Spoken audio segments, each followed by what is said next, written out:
कहानी की शुरुआत होती है एक लड़के से जिसका नाम है जिन सियोक। शांत समझदार पर अंदर से थोड़ा टूटा हुआ। उसने नोटिस किया कि उसका परिवार कुछ अजीब हरकतें कर रहा है, जैसे कुछ छुपा रहे हैं उससे। पर क्या छुपा रहे हैं और क्यों, ये वो नहीं जानता। एक दिन जिन एक बहुत ही बुरे सपने से उठा। उसका पूरा शरीर पसीने से भीगा पड़ा था, लेकिन उसका पूरा परिवार उसके पास था। उन्होंने उसे संभालने की कोशिश की और हंस के कहा कि थक गया है तू, कल रात नींद भी तो नहीं आई एक्साइटमेंट में। दरअसल वो लोग नए घर में शिफ्ट कर रहे थे। जब वो नए घर पहुँचे, जिन को कुछ अजीब महसूस हुआ। घर बिल्कुल नया था, पर उसे लगा मानो वो यहाँ पर पहले आ चुका है। उसने अपने बड़े भाई योसियोक को देखा, जो हर चीज में एकदम बेस्ट था। चाहे स्पोर्ट्स की बात कर लो, पढ़ाई, म्यूजिक, लड़कियाँ भी पसंद करती थी उसे। सबसे जरूरी बात, वो एक बहुत ही अच्छा भाई था।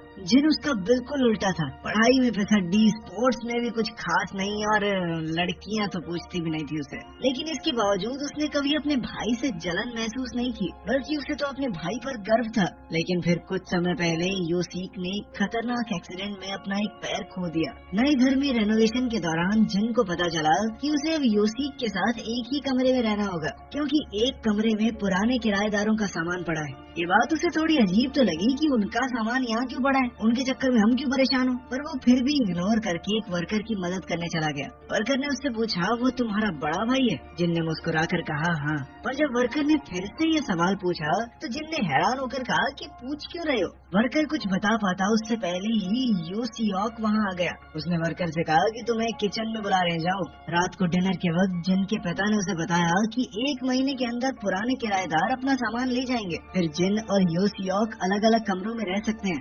जिन ने पूछा कि उस कमरे में रखा क्या है। उसके पिता ने कहा कि पता नहीं, लेकिन पिछले किराएदारों ने हाथ जोड़ के रिक्वेस्ट की थी कि प्लीज उसे खोलना मत। उसने जिन से भी कहा कि देख, शैतानी दिमाग है तेरा, लेकिन खोलियो मत, ठीक है। ये सुनकर जिन को और ज्यादा अजीब सा महसूस होने लगा। उसी वक्त अचानक एक आवाज आई ऊपर के फ्लोर से। जिन ने पूछा, ये आवाज उसी कमरे से आई है क्या? लेकिन सब कंफ्यूज हो गए और कहने लगे शायद बिजली कड़की होगी। तभी आसमान में बिजली चमकी और उन्हें लगा कि हाँ, बिजली की आवाज होगी। पर जिन के मन की आवाज कुछ और ही कह रही थी। उस रात जब योसियोक सो गया, जिन अपने MP3 प्लेयर में म्यूजिक सुनने लगा। तभी उसे एक आवाज सुनाई दी। पहले उसे लगा कि मैंने कुछ गलत सुना है शायद, लेकिन फिर दोबारा से सुनाई दी। आवाज उसी बंद कमरे से आ रही थी। जिन डरते हुए उस दरवाजे के पास गया। उसका मन बार बार ये जानने का कर रहा था कि आखिर अंदर है क्या। वो दरवाजे को खोलने जा ही रहा था, तभी किसी ने पीछे से उसे पकड़ लिया। वो चौंक गया, पर फिर उसने देखा कि ये तो योसियोक था। उसने योसियोक को बताया कि इस कमरे के अंदर से आवाज आ रही है। योसियोक ने भी सुनने की कोशिश की, पर उसे कुछ सुनाई नहीं दिया। उसने कहा कि तुम दोबारा से पढ़ाई से बचने का बहाना लगा रहे हो ना। फिर वो दोनों घर के पास ही मौजूद एक पहाड़ी पर गए। दोनों भाइयों ने अच्छा समय साथ बिताया, पर तभी योसियोक को एक कॉल आ गया। उसने कहा, पापा ने एक फाइल मंगवाई है, तो यहीं रुक, मैं दे के आता हूँ, ठीक है। जिसके बाद जिन वहीं रुक गया, और बीच रास्ते में कुछ लोगों ने योसियोक को घेर लिया। जिन ने देखा कि कुछ लोग उसके भाई को मार रहे थे। वो तुरंत उसे बचाने भागा, पर उससे पहले ही उन्होंने उसे उठा लिया। जिन कुछ नहीं कर पाया, पर उसने उनकी कार की वो नंबर प्लेट याद कर ली। घर जाके उसने सब कुछ अपने माँ बाप को बताया और फिर वहीं बेहोश हो गया। अगली सुबह डिटेक्टिव्स वहाँ आए और जिन ने उन्हें नंबर बताया, और उन्होंने कहा कि ऐसी कोई नंबर प्लेट रजिस्टर्ड ही नहीं है। इसके बाद उन्होंने कई तरीके ट्राई किए योसियोक को ढूंढने के, पर वो नहीं मिला और दिन ऐसे ही बीतते गए। उन्हें कोई भी सुराग नहीं मिल रहा था। जिन और उसका परिवार और ज्यादा टेंशन में आ गए। जिन जो दवाइयाँ ले रहा था वो और ज्यादा बढ़ गई। एक रात उसने एक सपना देखा जिसमें वो किसी को टॉर्चर कर रहा था। तभी जिन फिर से उठा और ये भी एक डरावना सपना था, लेकिन इस बार उसके माँ बाप और योसियोक भी उसके कमरे में थे। 19 दिन बाद योसियोक वापस आया था, पर उसे कुछ भी याद नहीं था। डिटेक्टिव्स ने उससे कई बार पूछा, पर वो कुछ नहीं बता पाया। धीरे धीरे सब नॉर्मल होने लगा। जिन भी अपने रूटीन में आ गया। एक रात जिन ने देखा कि योसियोक कहीं जा रहा है। उसने सोचा कि क्या सच में ये कहीं गया था या मुझे ही वहम लगा। अगले दिन जब उसने ये पूछा तो योसियोक ने मना कर दिया। जिन ने उसकी बात को इग्नोर किया, पर तभी उसने एक अजीब चीज देखी। योसियोक गलत पैर से लंगड़ा के चल रहा था। उसने पूछा कि कल तो तू राइट पैर से लंगड़ा रहा था, आज लेफ्ट से। वाह। योसियोक ने कहा कि तुझे कंफ्यूजन हो गई है, ऐसा कुछ नहीं है। ये सुनकर जिन थोड़ा सतर्क हो गया।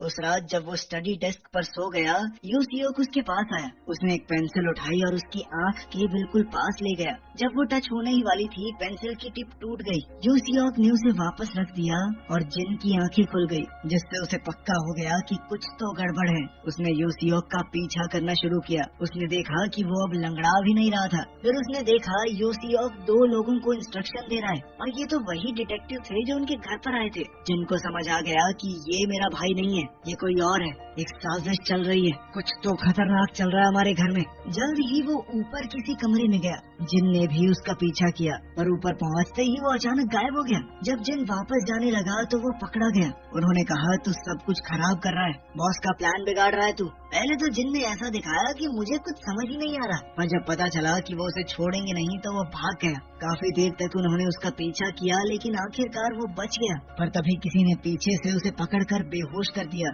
ये कोई और नहीं, यूसियोक ही था। जब जिन की आंखें खुली तो वो अपने कमरे में था, काफी ज्यादा कंफ्यूज्ड। उसे समझ नहीं आ रहा था क्या सच है क्या नहीं। उसने देखा कि उसका भाई तो उसके साथ बेड पे सो रहा है। अब जिन पूरी तरह कंफ्यूज हो चुका था। उसे अपनी ही आंखों पर भरोसा नहीं हो रहा था। उस रात जो कुछ भी हुआ, उसने उसका पूरा विश्वास हिला दिया। जब यूसियोक ने उसे देखा तो वो डर के मारे कांपने लगा। उसने पूछा, क्या हुआ जिन? लेकिन जिन जवाब नहीं दे पाया, क्योंकि अब तक उसे समझ नहीं आ रहा था कि वो सपना है या सच। वो बाथरूम गया और अंदर का दरवाजा लॉक कर दिया। यूसियोक वहाँ आया और कहा कि ये तू क्या कर रहा है? लेकिन जिन डरा हुआ था, उसका पैनिक बढ़ने लगा। उसने चीख कर कहा कि दूर हो जा मुझसे।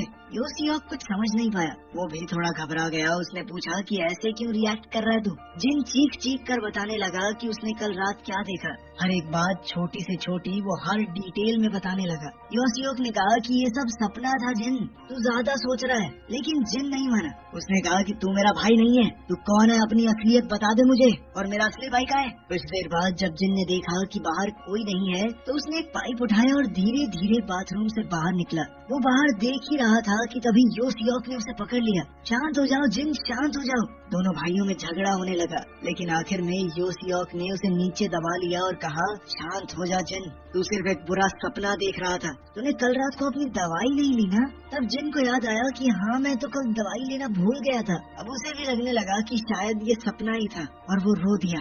इसके बाद यूसियोक ने उसका ख्याल रखा। जिन ने अपनी दवाई ली और उससे माफी मांगी, कहा कि मैं सब खराब कर देता हूँ ना। यूसियोक ने मुस्कुराकर कहा कि कोई बात नहीं, तू आराम कर, माँ आती ही होगी। जब यूसियोक ऑफिस के लिए निकला, जिन ने खिड़की से देखा कि यूसियोक फिर से राइट लेग से लंगड़ा रहा है। जिन ने अपने मन में सोचा कि शायद मैं ही गलत था। अब वो शांत होकर पढ़ाई पर ध्यान देने लगा, लेकिन फिर उसकी पेंसिल टेबल के नीचे गिर गई। जब जिन उसे उठाने लगा तो उसने देखी वही पेंसिल की टूटी हुई टिप जो कल रात को उसने देखी थी। ये देखकर उसकी सांस रुक गई। उसे भरोसा हो गया कि कल रात जो कुछ भी हुआ वो उसका सपना नहीं था, सब कुछ सच है। माँ घर आई तो जिन ने सब कुछ उन्हें बताया। माँ घबरा गई। उसने कहा कि मैं अभी तेरे पापा को बताती हूँ, लेकिन जिन ने उसे रोका। अगर आज रात यूसियोक घर से निकला तो हम उसका पीछा करेंगे, तब सब कुछ समझ में आ जाएगा। माँ ने हाँ में सर हिला दिया। जब जिन अपने कमरे की तरफ गया, माँ ने पूछा कि क्या सच में तुझे पूरा भरोसा है कि यूसियोक ने ये सब किया है? जिन ने कहा कि ये यूसियोक है ही नहीं। उस रात जब जिन नीचे पानी पीने आया तो उसने अपनी माँ की आवाज सुनी। माँ किसी से बात कर रही थी, वही आदमी जो उनके साथ यूसियोक बनकर रह रहा है। जिन चुपचाप दीवार के पास छुपकर सुनने लगा। माँ ने कहा कि उसे सब कुछ पता चल चुका है, हर एक बात वो यूसियोक को बता रही थी। ये सुनकर जिन समझ गया कि माँ भी इस झूठ में शामिल है। तभी उससे गलती से कुछ आवाज हो गई, जिसके बाद माँ चौकन्नी हो गई। यूसियोक ने कहा कि चेक करिए कि वो सो रहा है या नहीं, जिसके बाद माँ सीधा जिन के कमरे की तरफ गई। जिन समझ गया कि अगर उसे बचा रहना है तो उसे अपनी माँ से पहले ही कमरे तक पहुँचना होगा। वो जल्दी जल्दी बिल्डिंग के साइड से चढ़ गया और खिड़की से जंप करके बेड पे जाके लेट गया। माँ ने देखा कि जिन तो सो रहा है। एक चैन की सांस के साथ वो पलट गई। माँ के जाने के बाद जब दरवाजा बंद होने की आवाज जिन ने सुनी तो वो उठ गया, लेकिन फिर माँ ने सवाल पूछा, जिन तू पानी से कैसे भीगा? ये कहते कहते माँ वापस आ चुकी थी। उसने जिन को देख लिया। जिन कुछ बोल नहीं पाया, उसकी सांस फूली हुई थी, लेकिन माँ मुस्कुराते हुए चली गई। उसने फोन उठाया और कहा कि यू सियोक जल्दी आ, मैं भी पकड़ी गई हूँ। जिन तुरंत खिड़की से भाग गया। रोड पर दौड़ते हुए उसने देखा कि सामने से पापा आ रहे हैं। जिन कंफ्यूज हो गया कि क्या इनके ऊपर भरोसा करूं या नहीं। तभी माँ और एक दूसरा आदमी उसके पास आ गए। पापा ने उससे पूछा कहाँ जा रहा है। जिन ने झूठ कह दिया कि दोस्त से मिलने। उन्होंने और सवाल किए और जिन उल्टा पुल्टा जवाब देता गया। पापा ने कहा कि तू कहीं नहीं जाएगा। उन्होंने उसे वापस ले जाने की कोशिश की, लेकिन जिन भाग गया। वो आदमी भी उसके पीछे दौड़ गया। रोड के कोने पर उसे एक पुलिस स्टेशन दिखा। जिन पूरी स्पीड में भाग रहा था। वो आदमी उसे रोकने ही वाला था कि तभी वहाँ एक एक्सीडेंट हो गया। जिन ने मौका देखा और पुलिस स्टेशन पहुँच गया। पुलिस ने जब उसकी बात सुनी तो जिन ने कहा कि मुझे 1 महीने से बंद करके रखा गया है, झूठे लोगों के साथ जो मेरी फैमिली बनकर रह रहे हैं। पुलिस ने पूछा तो तुझे कैसे लगा कि वो तेरी फैमिली है? तुझे तो पहचान लेना चाहिए था अपने माँ बाप को, नहीं? जिन ने जवाब दिया कि मुझे खुद नहीं समझ आ रहा मैंने कैसे विश्वास कर लिया। तभी एक जूनियर ऑफिसर उसका रिकॉर्ड ले आया और डिटेल्स कंफर्म करने लगा। आपका नाम जिन सियोक है, जन्म हुआ था साल 1977 में। जिन ने हाँ कहा तो पुलिस वाले ने कहा तो आपको तो 41 साल का होना चाहिए था। ये सुनकर जिन हिल गया। उसने कहा कि मैं 21 का हूँ, अभी तो 1997 चल रहा है ना। ये सुनकर पुलिस वाले हंसने लगे। एक ऑफिसर ने उसे कैलेंडर दिखाया। भाई अब 2017 चल रहा है। जिन ने आसपास देखा, हर जगह नए गैजेट्स, एलईडी टीवी, स्मार्टफोन्स। तभी उसकी नजर एक मिरर पर पड़ी। उसने जो देखा उसके होश उड़ गए। शीशे में वो एक अधेड़ उम्र का आदमी लग रहा था। वो खुद जिन था।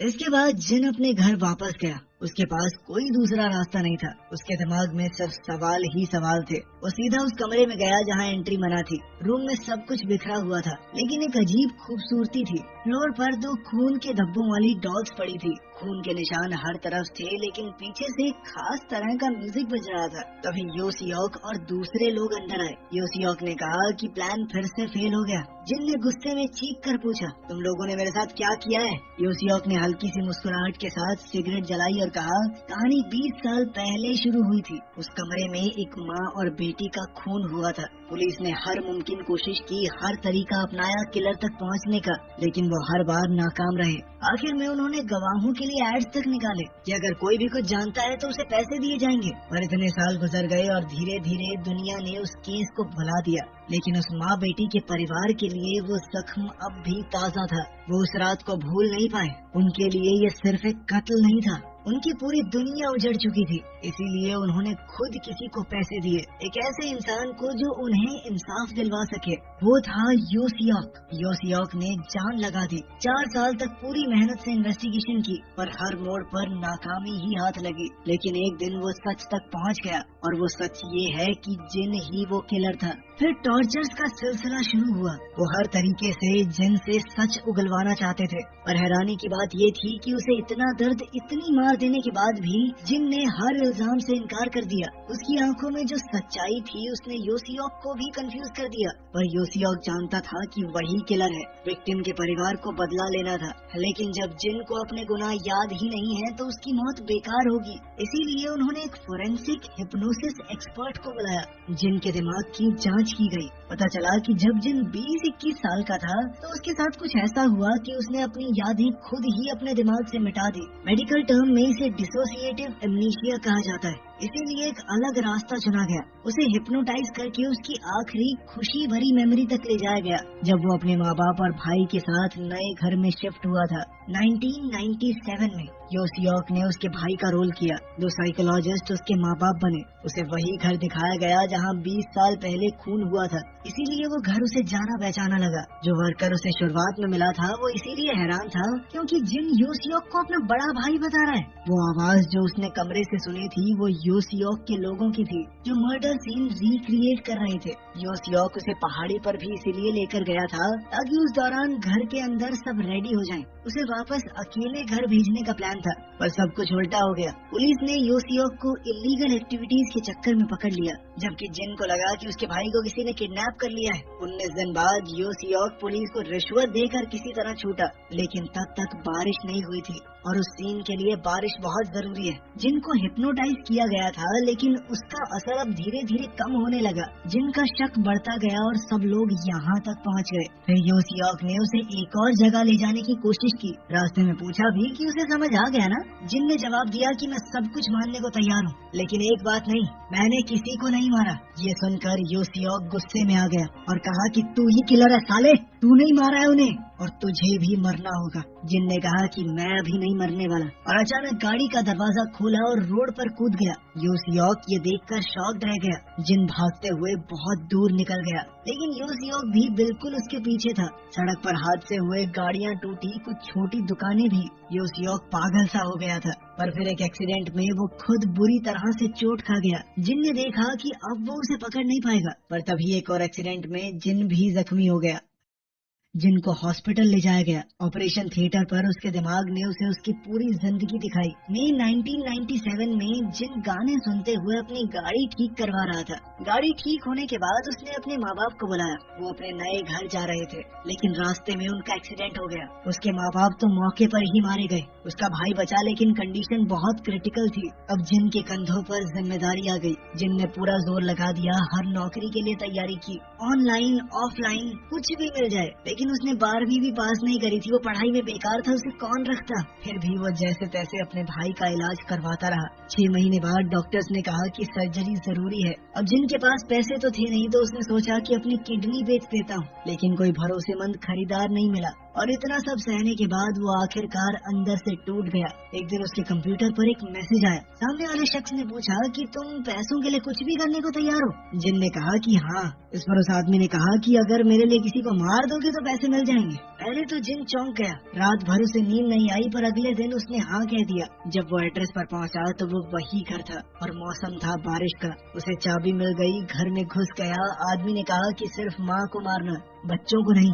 जिन सीधा बेडरूम में गया, पर माँ को उसके बच्चे के साथ देखकर उसके होश ठिकाने आ गए। उसे लगा कि ये गलत है और वो वहाँ से निकलने लगा, पर माँ ने उसे गलत समझ लिया और वो चीखने लगी। जिन ने कहा कि मैं जा रहा हूँ। माँ भी उसकी बात समझ गई, दोनों शांत हो गए। पर तभी बेटी ने उसे चाकू के साथ देख लिया। अब बेटी चीखने लगी। उसे चुप करवाने के लिए जिन ने दरवाजे को धक्का दिया और वो गलती से लड़की के ऊपर गिर पड़ा और उसने अनजाने में लड़की को चाकू घोंप दिया। जिन घबरा गया। माँ ने उसे देखा तो वो भी चीखने लगी। जिन ने उसे भी चाकू से मार दिया। जब वो घर से निकलने लगा तो छोटा बेटा सामने आया। उसने पूछा कि मेरी माँ कहाँ है? जिन समझ नहीं पाया कि क्या करे। उसने कहा कि अपने कमरे में जाओ और 1 से 100 तक गिनो, मैं तुम्हारी माँ और दीदी को लेकर आता हूँ। जिसके बाद बच्चा रूम में चला गया। इसके बाद जिन ने एक फोटो देखी, उसमें वो आदमी था जो उसके भाई का डॉक्टर है। तब उसे समझ आया कि डॉक्टर ने उसकी मजबूरी का फायदा उठाया है। उसने अपनी ही पत्नी को मारने के लिए भेजा है। जिन छत पर गया और डॉक्टर का इंतजार करने लगा। बच्चे ने उसे कॉल करके बताया कि मम्मी और बहन को कुछ हो गया है,